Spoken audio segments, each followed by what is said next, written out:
大家好，我是凯文。设想一下这个场景，你坐在一架当时全世界最先进、最安全的宽体客机里，客舱里熄着灯，大多数乘客都在安睡，窗外是漆黑的大西洋。这架飞机拥有世界上最顶级的自动驾驶系统，理论上它根本不可能掉下来，哪怕飞行员双手离开控制杆，这架飞机也能平稳地把你送到目的地。但在2009年6月1日凌晨，这架载有228人的法国航空447号航班在飞越南大西洋时，就像是被什么无形的巨大力量直接抹除了一样，凭空从雷达上消失了。没有求救信号，没有 Mayday， 没有遭到外力破坏的迹象。空管人员绝望地呼叫了一遍又一遍，回应他们的只有无线电里死一般的电磁白噪音。直到几天后，搜救队在海面上发现了一段漂浮的垂直尾翼，人们才得出一个让人毛骨悚然的结论：这架庞然大物连同它内部的228个生命，已经完整地砸向了3900米深的大西洋海底。由于黑匣子沉入了深海黑洞，在之后的整整2年里，这起事件成了航空史上最大的未解之谜。阴谋论四起，有人说是遭遇了球状闪电，有人说是外星人劫持，甚至有人怀疑是飞机内部发生了不可告人的秘密。直到2011年，当深海机器人终于从海底捞出那2个橘红色的黑匣子，专家们听完驾驶舱里的最后录音时，所有人都沉默了。甚至很多老飞行员听完后，后背都被冷汗浸透了。因为真相比任何阴谋论都要荒诞，也要绝望得多。这架飞机没有发生大爆炸，引擎运转完美，机翼完好无损。它是被3名受过严格训练的专业飞行员在极其清醒的状态下硬生生的一路拉进海里的。今天我们就用逻辑一步步剖析，潜入那片3900米深的黑暗海底，去看看在法航447坠落的最后3分钟里，人类的本能是如何在顶级人工智能面前遭遇了最致命的降维打击。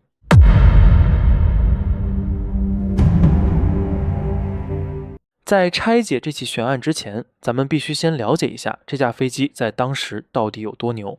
法航447航班的机型是空客 A330，如果在航空界要论资历，波音和空客是2大巨头。但这2家有一个根本的设计理念差异。波音的理念是人定胜天，飞行员是老大，哪怕电脑觉得你要坠机了，只要飞行员想怎么飞，飞机就乖乖听话。但空客的理念是机器比人靠谱，人是会犯错的，会疲劳，会情绪崩溃，但代码不会。所以空客 A330 引入了一套极其霸道的系统，叫做电传操纵系统，并且设定了一个死规矩正常法则。在这个法则下，飞机就像是被套上了一个无形的保护罩，无论飞行员在驾驶舱里怎么胡乱操作，比如把操作杆拉到底，系统都会自动过滤掉那些危险的指令。它绝对不允许飞机倾斜角度过大，绝对不允许飞机飞得太快，最重要的是，它绝对不允许飞机失速。什么是失速？简单来说，飞机能飞是因为机翼兜住了风，产生了升力。如果机头抬得太高，风就拖不住机翼了，飞机就会像一块大石头一样往下掉，这就叫失速。但在空客 A330 的正常法则保护下，哪怕飞行员铁了心想让飞机失速，电脑也会强行把机头按下去，救你一命。这套系统太完美了，完美到让当时的飞行员产生了一种错觉：我是来开飞机的吗？不，我只是个系统管理员。很多空客飞行员甚至开玩笑说，连一条狗都能把这飞机开到目的地，只要它别去咬那些电线。但是各位，任何系统都有一个致命的起点，当你把生命100%交托给机器时，你也就交出了自我拯救的本能。法航447的悲剧正是从这个保护罩的破裂开始的。时间来到凌晨2点，法航447正飞行在35000英尺的高空，进入了一片著名的天气复杂区域——热带福河带，这里常年盘踞着巨大的雷暴云团。当时驾驶舱里有3个人，机长马克·杜布瓦是个有1万多小时飞行经验的老手，副驾驶大卫·罗伯特以及最年轻的副驾驶皮埃尔·塞德里克·伯南，我们暂且叫他伯南。因为是长途飞行，按照规定，机长去后方的小休息室睡觉了，此时坐在操纵杆前的是资历最浅的伯南和坐在旁边的罗伯特。就在这时，大自然给这架顶级客机开了一个微小却致命的玩笑。飞机外面有几个小管子，叫皮托管，它的作用就像是飞机的车速表，通过迎面吹来的风测量飞机的速度。由于外面是雷暴云，空气中充满了极度寒冷的过冷水滴和微小的冰晶，这些冰晶瞬间糊住了皮托管。大家想象一下，你在高速公路上开着车，突然你的车速表变成了0，你会怎么样？你可能会紧张，但你不至于把车开进沟里，因为你还能看清外面的路。但在凌晨2点的大西洋上空，窗外是伸手不见五指的黑暗，没有天地线，没有参照物。如果速度表坏了，飞行员就等于是个瞎子。这时候最要命的事情发生了，空客电脑发现，咦，怎么测不到速度了？数据互相矛盾啊！电脑的逻辑是非常死板的，他一看不懂数据，就做了一个非常甩手掌柜的决定。叮咚，一声清脆的提示音响起，自动驾驶仪断开了。这就好比你开着自动驾驶的特斯拉在黑夜的盘山公路上狂飙，系统突然对你说，抱歉，前面我看不清路了，方向盘交给你了，祝你好运。同时因为数据缺失，那个保证飞机绝对不会失速的保护罩也降级成了交替法则。这意味着从这一秒开始，这架飞机可以被飞坏了。伯南这个习惯了机器包办一切的年轻飞行员，突然被迫接管了这架在3万多英尺高空盲飞的庞然大物。黑匣子录音里传来了伯南略带慌乱的声音，我接管飞机，倒计时还剩最后3分钟。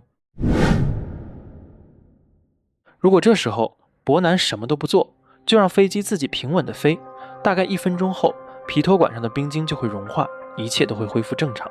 但是人在极度惊吓的情况下，会产生一种叫惊跳反应的心理状态，你的大脑会一片空白，本能会接管你的手脚。可能是因为高空的乱流让飞机稍微颠簸了一下，伯南下意识地握住了他身边的操纵杆，然后他做了一个让所有后来的调查员都匪夷所思的动作，他把操纵杆向后拉了。在航空界，向后拉杆意味着机头抬起，飞机往上飞。各位，在3万多英尺的空气极其稀薄的高空，最怕的就是仰头往上飞，因为速度不够，一定会失速。果不其然，几秒钟后，驾驶舱里爆发出了令人毛骨悚然的电子警报声 ，Stall, Stall, Stall， 配合着刺耳的像蟋蟀一样的叫声，这个警报在接下来的3分钟里足足响了75次。这是一个最基础的航空常识，听到失速警报，必须推杆压低机头，让飞机俯冲加速，兜住风才能恢复控制。这就跟你骑自行车快倒了，必须往前蹬加速才能稳住是一个道理。但是伯南就像是着了魔一样，死死地把操纵杆拉在怀里，机头高高翘起，飞机失去了升力，开始以每分钟1万英尺的恐怖速度，像一块石头一样砸向海面。这时候你一定会问一个问题，伯南旁边不是还坐着另外一个副驾驶罗伯特吗？警报响得那么大声，罗伯特难道是个聋子吗？他为什么不阻止伯南？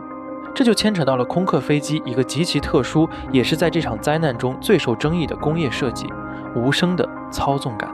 如果你去看波音飞机的驾驶舱，2名飞行员中间是一个巨大的方向盘，这2个方向盘是物理连接的，机长往左打，副驾驶的方向盘也会跟着往左转，谁在干什么，对方看得清清楚楚。但是空客 A330 用的是侧边操纵杆，就像打游戏用的摇杆，在飞行员身体的2侧。更要命的是，这2个摇杆是互不联动的。在那漆黑、颠簸、警报狂响的驾驶舱里，罗伯特看着屏幕上疯狂下降的高度，他完全不知道坐在他旁边的伯南正死死地拉着操纵杆。罗伯特以为飞机是出了什么机械故障，他在一片混乱中大喊：飞机到底在干什么？我们在下降，我们要坠毁了。而伯南则在极度的恐慌中喊道：我不知道发生了什么，我控制不了飞机。在整整2分多钟的时间里，2个受过顶尖训练的飞行员就像2个盲人一样，在驾驶舱里各干各的，他们被无数闪烁的故障灯和狂响的警报淹没了。说实话，看到这儿我都头上捏了一把汗，替他们着急。接下来高度不断下降，从2万英尺、15000英尺，坠落还在继续。这时，睡眼惺忪的机长杜布瓦终于冲进了驾驶舱。“你们到底在干什么？”机长吼道。但当机长站在2人身后，看着仪表盘时，他也懵了。因为所有的屏幕都在疯狂闪烁，皮托管的冰融化了，数据恢复了，但高度太低，飞机正在以一种极其怪异的姿态平拍向海面。最悲哀的是，机长站在后面，他也看不见伯南的手死死拉着操纵杆。在高度还剩最后3000英尺，距离海面只有不到30秒的时候，罗伯特绝望地去抓自己这边的操纵杆，大喊：“爬升，爬升，我们要撞了！”就在这一刻，伯南喊出了一句让全场彻底冰冻的话。他说：“但我已经把杆拉到底好一阵子了。”轰的一声，这句话就像一道闪电，终于劈开了机长和罗伯特脑海中的迷雾。机长杜布瓦终于明白了，这架飞机根本没坏，是这个年轻的副驾驶一直在把飞机往死路上拉。机长声嘶力竭地大喊：“不不不，不要拉杆，推杆，往下推！”罗伯特一把抢过控制权，把操纵权给我，我来控制。终于，机头开始向下倾斜，飞机开始获得速度。但是太晚了，太晚了。高度已经不足2000英尺，对于一架巨大的宽体客机来说，哪怕是神仙下凡也拉不起来了。黑匣子的最后几秒录下了极其压抑的对话：“伯南，我们要坠毁了。”“这不可能，到底发生了什么？”罗伯特叹气道。“哦，这不该是我们的结局。”2009年6月1日凌晨2点14分28秒，录音戛然而止。法航447以极高的速度平拍在冰冷的大西洋海面上，228个生命在黑暗中永远地停留在了那个瞬间。调查报告出炉后，全世界哗然，把空难归咎于飞行员失误，似乎是最简单的背锅方式。但如果你只看到人为失误，你就错过了这场灾难背后最深的警示。为什么伯南会死命拉杆？他真的是个白痴吗？